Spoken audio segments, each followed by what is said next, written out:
The selfish message I have.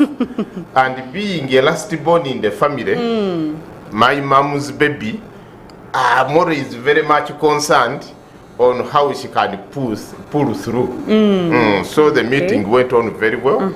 I briefed them, and we are set for Sunday. Okay. But we start tomorrow with that special dish of the fish. That is beautiful. So that is the selfish message. No, it is not selfish I at all. had to deliver. It is not And selfish she's a senior member of Mothers Union. Oh. Ever since she joined, she has never left. That is beautiful. Good.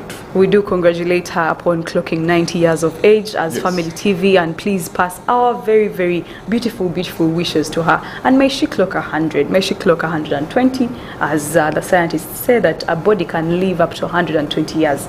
May she live to see that day. We really do congratulate her. That is our prayer. Okay.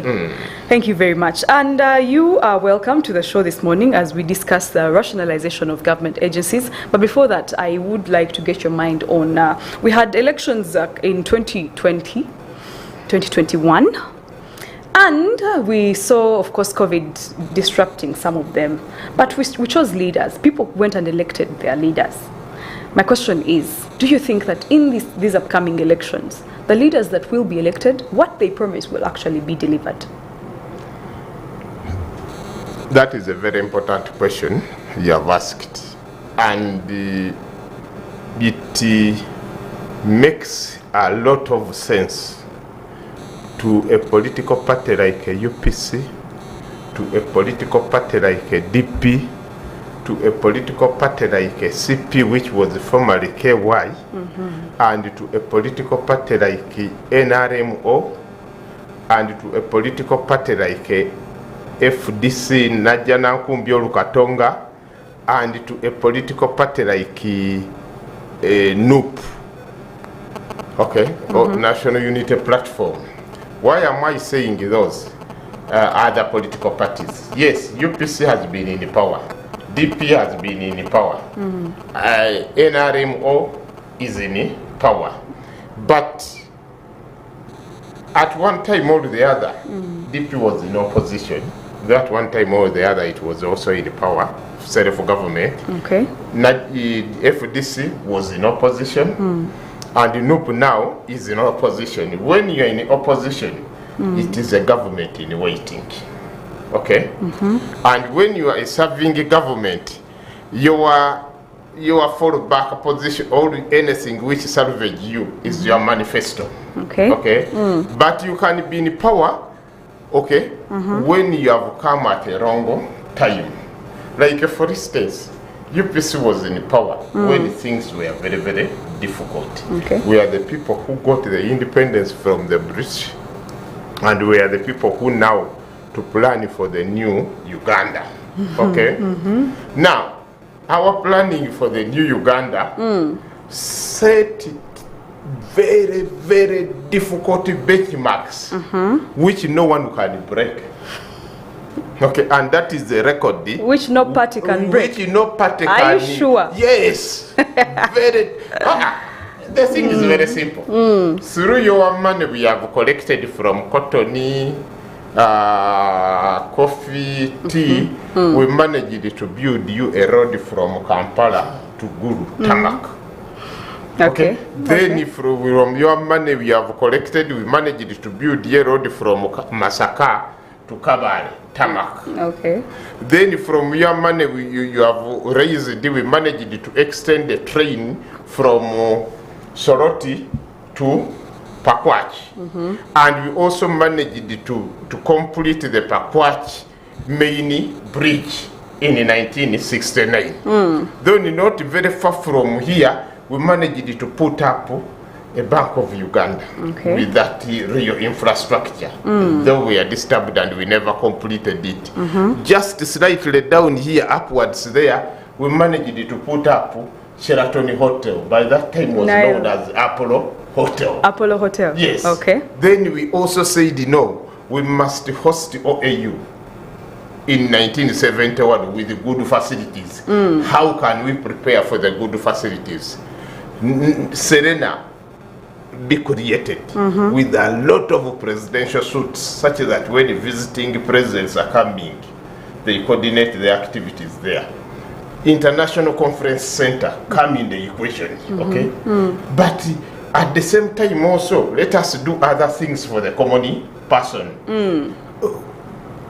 All parts of Uganda, which will be the shortest distance to go for a district referral hospital, have them. Gombe Hospital, Kiwoga Hospital, Nakaseke, Itojo, all those across 24.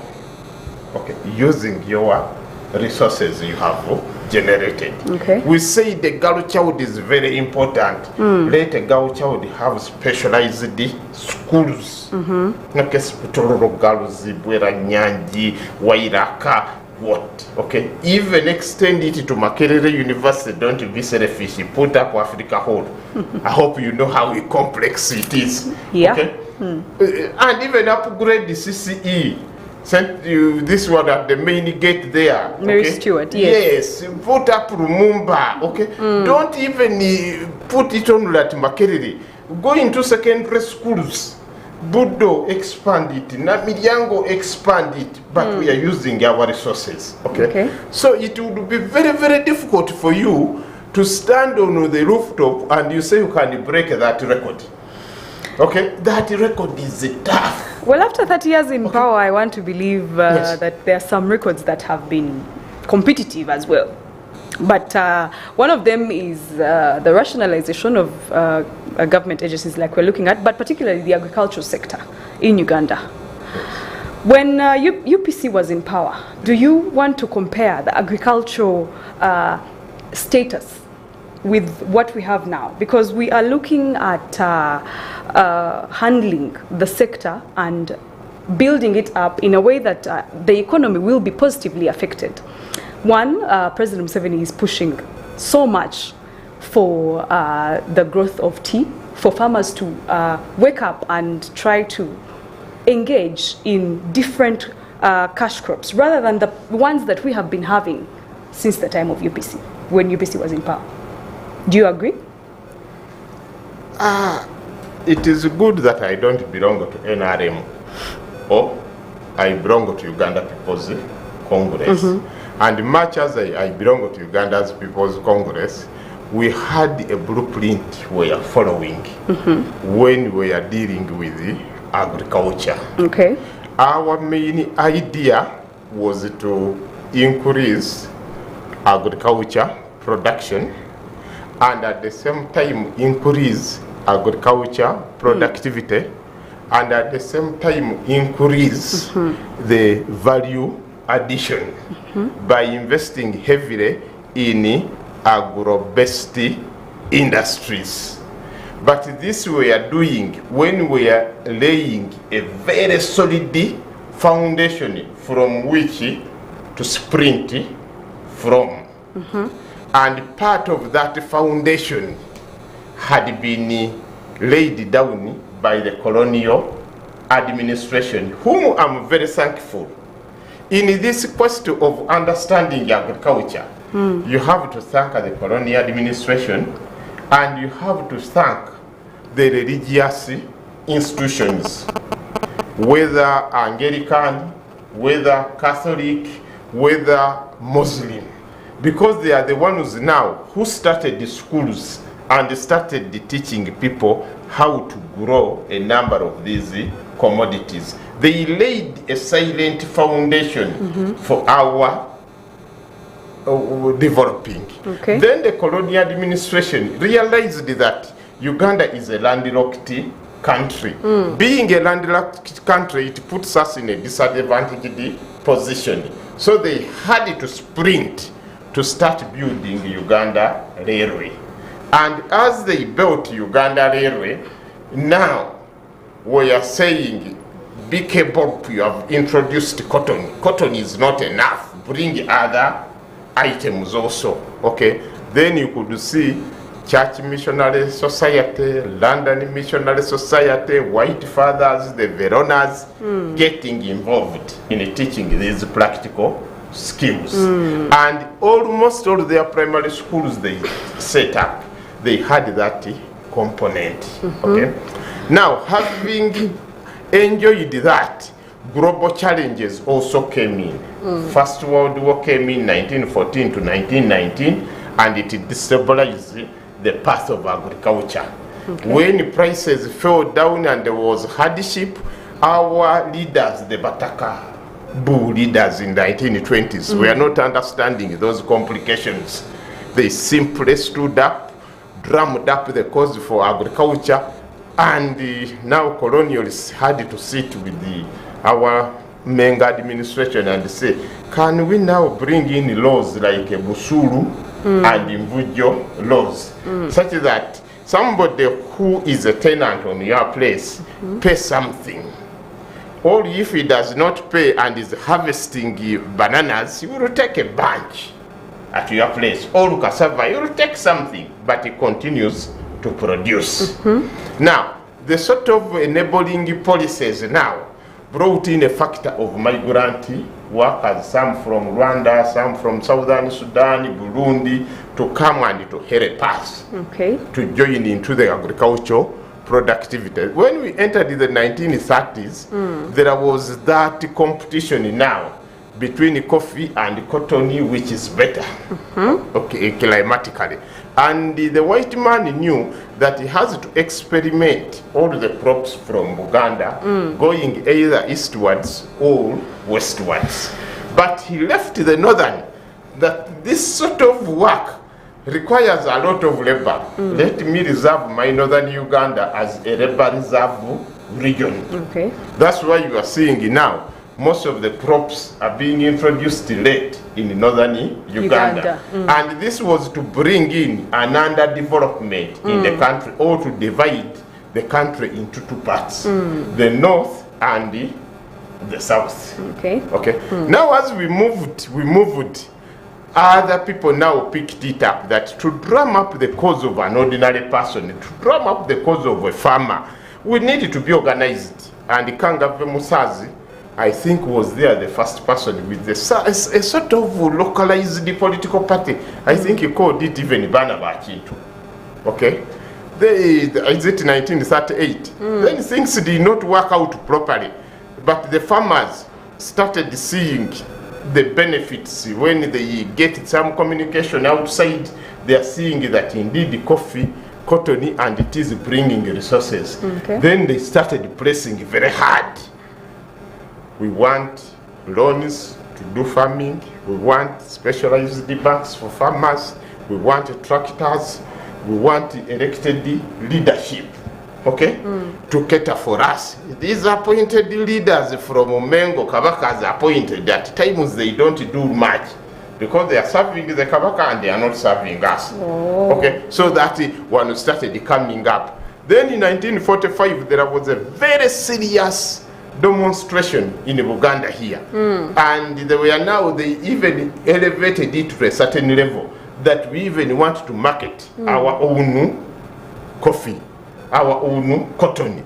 So this one now brought in the Bazungu to think seriously, and now worked on passing a cotton ordinance, a cooperative ordinance act.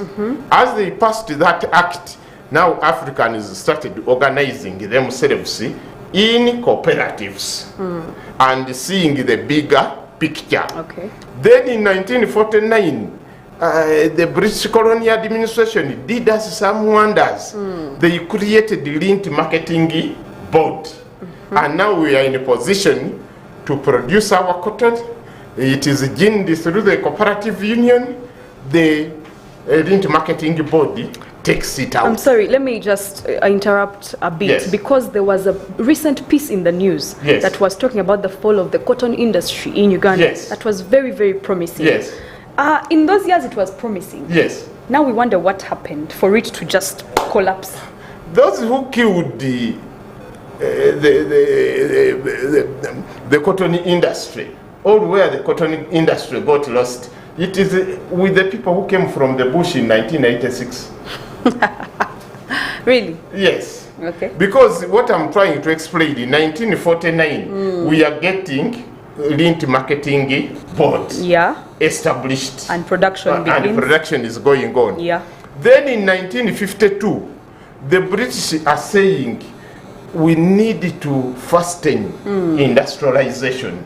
Okay? And this fastening of industrialization cannot be done in isolation. So what they did was to come up with something they call UDC. I don't know whether you have ever heard of that one.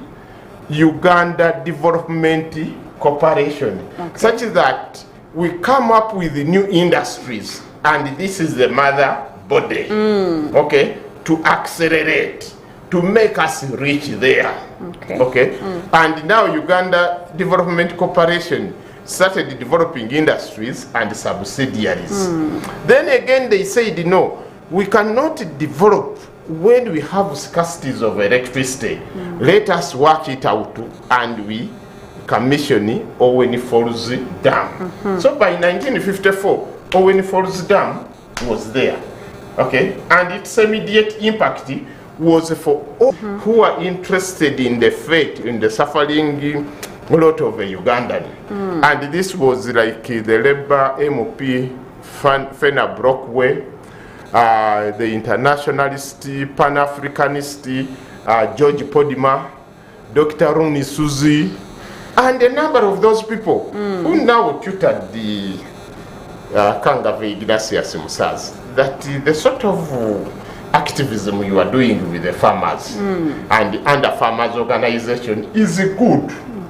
But it does not make you reach the final destination. So go back to Uganda, think of forming an embracing political party which does not discriminate color, religion, tribe, what. Okay? Then as you form that, for us we shall come and help your farmers to intensify with the cooperative unions, have a bit of earning, and then use Uganda National Congress to demand political independence. And when you are given political independence, now you are in a position to do other things. So in 1952, Musazi formed the Uganda National Congress, to be precise, in March.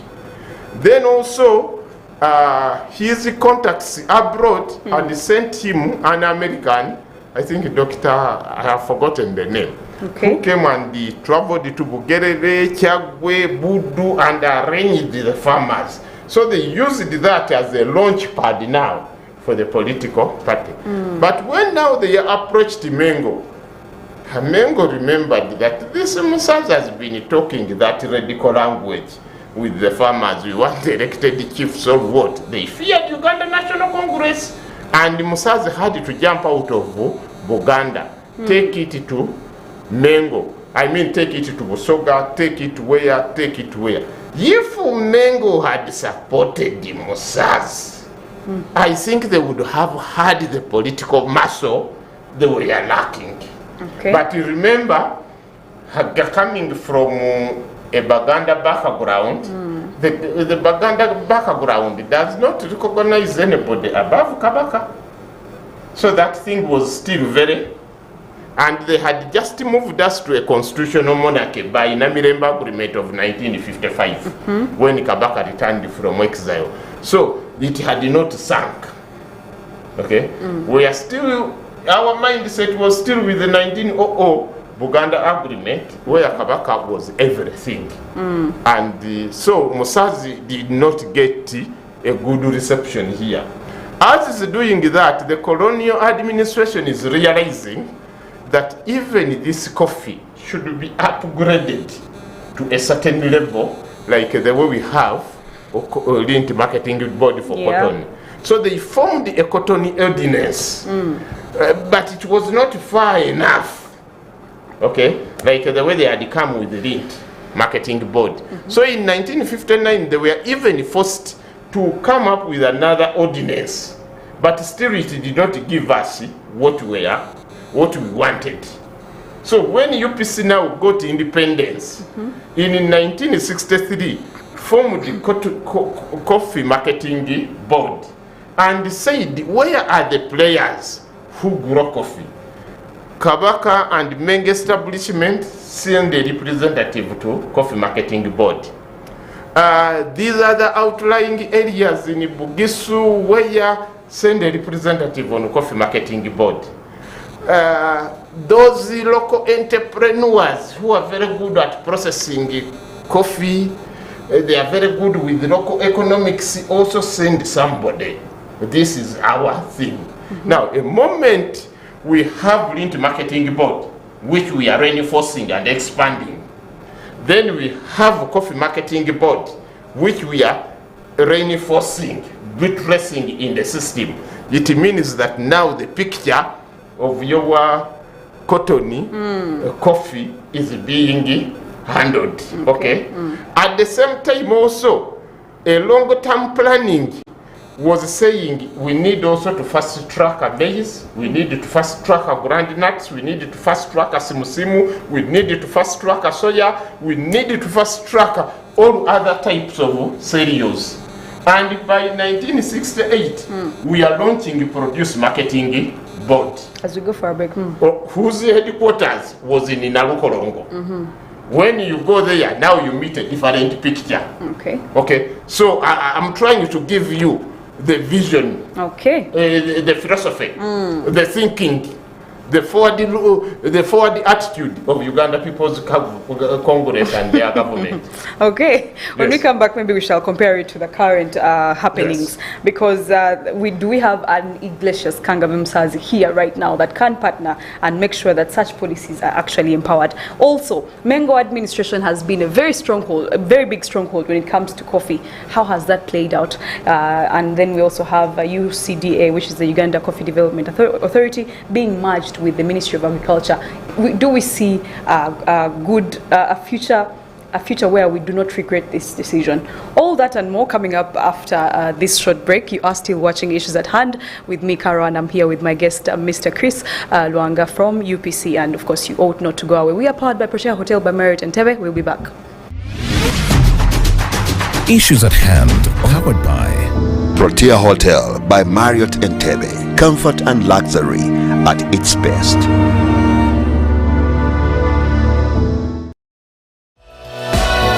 This is Church of Uganda Family TV. Enriching lives. Regulated by the Uganda Communications Commission.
This is Church of Uganda Family TV.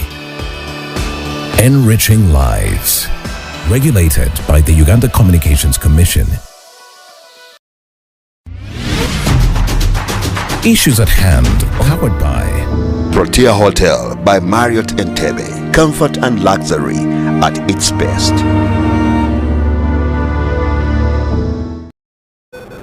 A brief history was given to us by Mr. Lwanga about how exactly the support of or the implementation of coffee and cotton and all these other cash crops, including cereals, was maintained by the early leadership of Uganda, even before it was handed independence in 1962. However, we want to look at the current situation in comparison to that.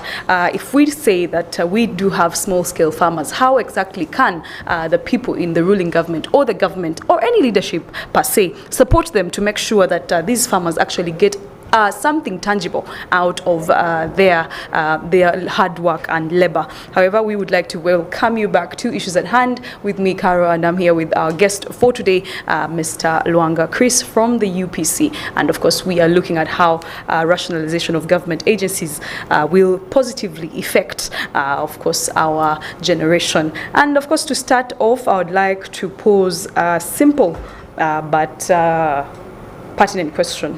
We have small-scale farmers in Uganda here, people that are trying their best to make sure that we have food on our table. And that is why I was asking you, do we have an Iglesias Kangave Musazi in our day that can come up with some policies that will actually lead agriculture as a whole to the next direction or to a better direction?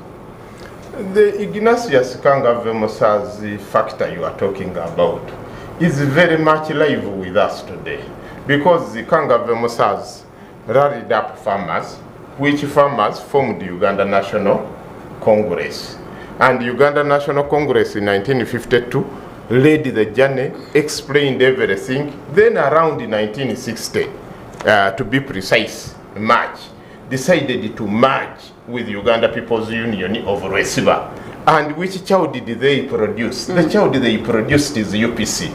And when you look at UPC and you go to its constitution, it says Uganda's economic model shall be developed as a mixed economy model, where public corporations are playing a hand, cooperatives are playing a hand, workers in industries, in farms are playing a hand. And the sole purpose of that is to lift the people's welfare, True. or standard of living. That is an act of faith in the UPC Constitution, Article number 5. Okay? Such that when we reach there and you are looking for a Kangave, our Kangave is fortified. Any public corporation is protected. Any marketing board is protected because it is enshrined in the constitution as an act of faith. Okay. When you have that one at that level, then you work on producing more Kangave thinking people. Okay. And system. So to take you back, our system now had coffee marketing board, lint marketing board, then we also moved forward to have produce marketing board, as well as Uganda Tea Authority. Okay. Then we also said this over-reliance on coffee may cause us problems. So in coffee growing areas of Uganda, especially central, we had started growing cocoa. Even now when you go to Kasese area and some parts of Uganda like Namukekera region, you'll find the cocoa. So we are trying to diversify.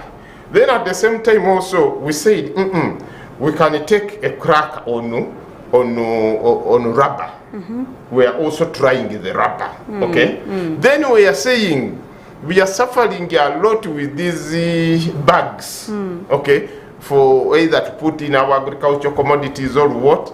We should start experimenting on Saiso and fast track the starting of the Saiso board, national board in Uganda. All those were avenues, okay, which were showing that we are determined to exploit agriculture to maximum. And we knew that agriculture in economic language is a labor-intensive industry. So it is going to capture a number of our people. And we also put it in our manifesto of March 1962 that we must come up with very strong propaganda, okay? Whether by megaphone, whether by newspaper, whether by what, okay? That people go and break the back in the gardens. And because we are determined with that propaganda, you ask some of your parents or people who are older, we even went to special places to paint our trucks, grow more coffee, grow more cotton, okay? That was a sort of propaganda. And we even decided that the Ministry of Finance, in a year, it can either increase agricultural produce for once or twice, okay? Such that people start seeing this money. And when you talk about these commodities without breaking it down their primary importance, again you miss the bigger picture, okay? Because where is the bigger picture here? Take an example of cotton. Cotton, you start growing it while your friend is also growing coffee, okay? When you harvest cotton, you are very much sure of generating soap. You are very much sure of generating cotton seed cake, which goes back to the livestock industry for feeding. Then you are very much sure of generating cooking oil. All of these are done at a level of a granary, which granary is in part of the cooperative arrangement, okay? Then you go on to process other things like clothing, like what, okay? In the similar way, coffee also will come in. A moment you share it, those husks can go in the petrol industry or can be the natural organic manure for your coffee plantation and for all your gardens, okay? And they are giving you this money, okay, which you have worked for. It is not like the way we say, you throw us some money, we are waiting for something. But cotton, you have gone in the garden, you are generating. Coffee, you are generating. Okay, like for instance, I come from a family which was very versed in coffee growing at Kaboja there. And we had even a courtyard which was cemented. We even upgraded the courtyard and we even had those trays where they put coffee. Then I was the one maintaining the garden, slashing or digging. My other brothers and sisters were the one who picking coffee. And my mom I have talked about had to give us timetables. Now you pick for the family. Now you pick for your pocket. If you want to own. If you want to sell to me, sell to me. Wow. Okay. So that was the arrangement. You could see that at a household level, money is going into our pockets. Okay. And if you destabilize such an item, you are crushing a lot of families. And when you crush a lot of families with their livelihoods, it is very, very difficult to support you. They will say, but why are you bringing all these punishing policies? So I want to say that our government entrenched those marketing boards, cooperatives, and even banks. And then even other subsequent governments came in. I was doing my last research on this thing. I discovered that even in 1978, Idi Amin brought in National Tobacco Corporation to see that also the tobacco farmers in Mubende, in West Nile, in Hoima, are also catered for in the same way we cater for coffee, okay. which was a very progressive idea. But now, where your question lands me, when these people came from the bush, 1986, they did not appreciate all that arrangement. They did. And when Dr. Apollo Milton Obote was making a State of Nation address in Parliament on 1st April 1979, said that please don't come here and you slaughter our parastatals, our organizations. These are organizations which are custodians of people's wealth. Okay. If there is any weakness you have seen, report it to government, and government will try to devise the medicine. But let us not hold the long knife and we strangle our organizations. If that language was protecting Coffee Marketing Board, that language was protecting the Lint Marketing Board. I think right there is where we need to ask ourselves the question. The recently merged UCDA, or Uganda Coffee Development Authority, with the Ministry of Agriculture and Fisheries. Are we sure that this is going to be a very good deal?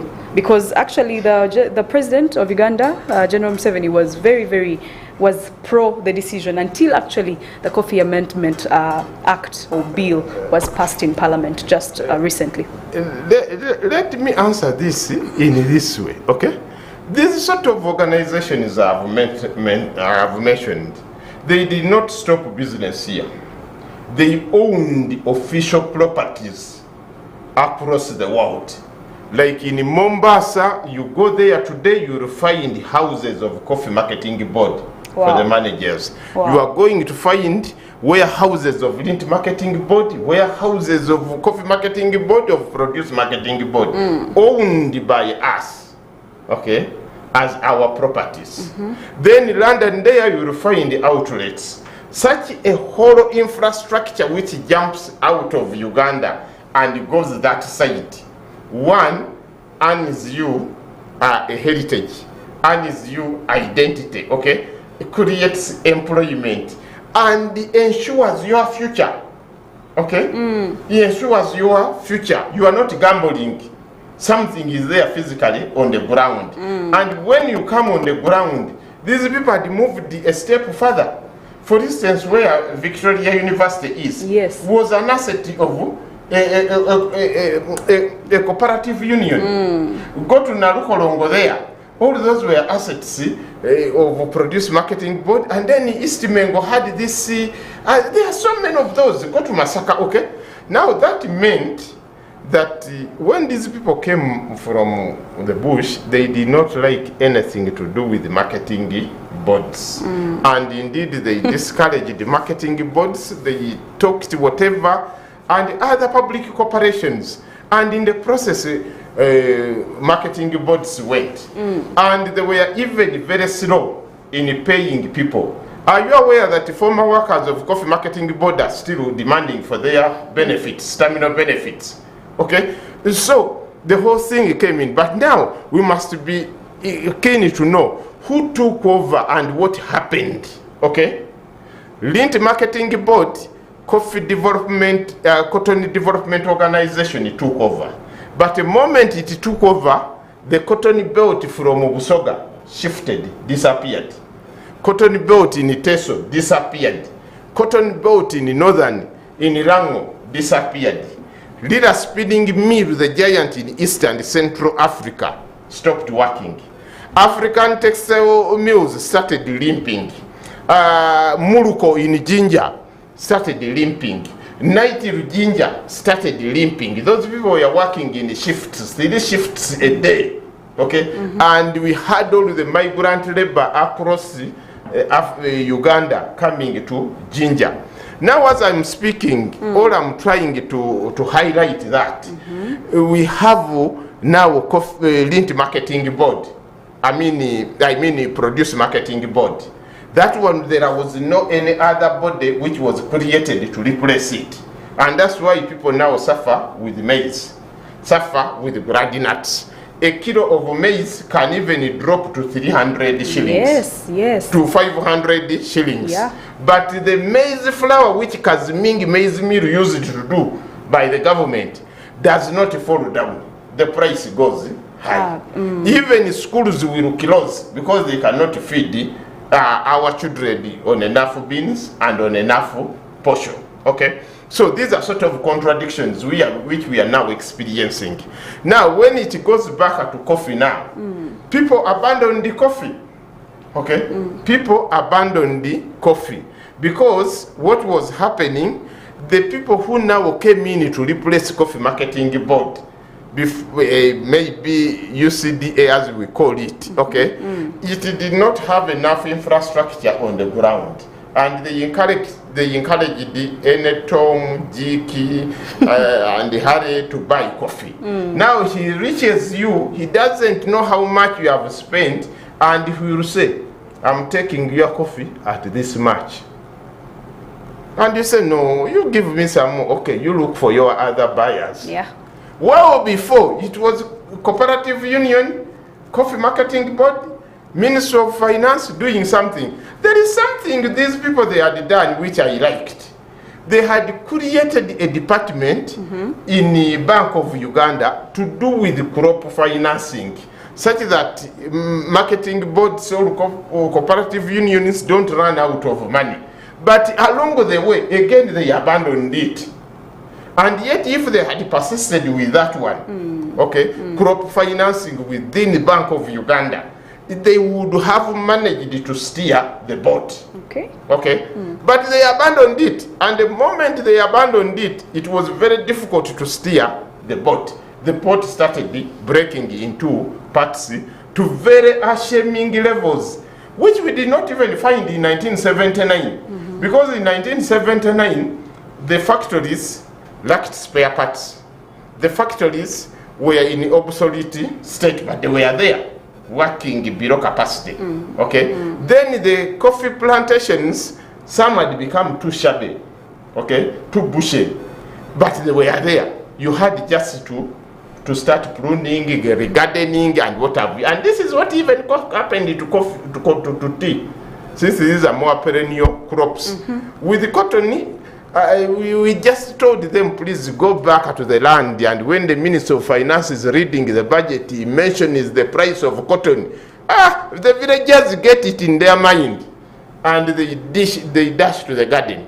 This is how now we tried to bring up that. But we also did a package which was known as Recovery Program, which was doing with the field of the crops, which was dealing with the research of the crops, which was dealing with the value addition. This is the industry, So we had that, and we said, get money, put it here, get money, put it here, get money, put it here, get money, put it here, and look for all those specialists who are agriculturists, bring them in. We need this manpower, and try to facilitate this manpower. In our days, you could see a lot of these motorbikes, Land Rovers, Those Land Rovers had been designed to roam in the rural areas, And we are ordering them every now and then. Now the culture became different. They forgot the Land Rover, which is the king of the jungle, and now they are using the other funny kings of the jungle, which even fail to reach the farmer. And these are sort of challenges we are having. All right. As we wrap up, maybe you can give us your last words to wrap the discussion up. Unfortunately, the discussion has become so important.